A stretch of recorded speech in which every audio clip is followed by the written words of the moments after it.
General প্রধান ছাত্র ভাইয়েরা তাদের ক্যারিয়ার এবং দিনদারিতা এটার মধ্যে ভারসাম্য রাখার জন্য তার আগে প্রায়োরিটিটা বোঝা দরকার। তার জন্য আখেরাতটা গুরুত্বপূর্ণ নাকি দুনিয়াটা গুরুত্বপূর্ণ? নিশ্চয়ই একজন ইমানদারের কাছে আখেরাত গুরুত্বপূর্ণ।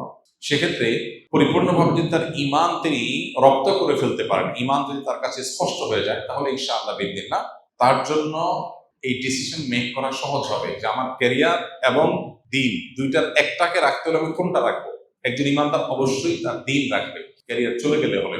তো এই যে প্রায়োরিটি বোঝা, কোনটাকে আমরা বেশি গুরুত্ব দিব, এটা আমাদের ম্যাক্সিমাম মুসলমানদের মধ্যে দেখা যায় যে এটার ঘাটতি আছে। এটার ঘাটতি দূর করার জন্য আমাদের দিনটাকে নতুনভাবে বোঝা দরকার।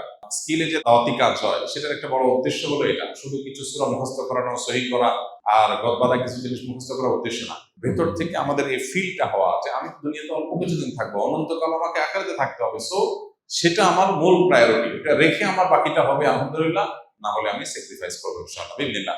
এটার জন্য দিন বোঝাটা গুরুত্বপূর্ণ, ঈমানটা বোঝা গুরুত্বপূর্ণ। সেটা যদি আপনি বুঝতে পারেন ইনশাআল্লাহ বিদিনিল্লাহ আপনার জন্য সিদ্ধান্ত নেওয়াটা সহজ হবে।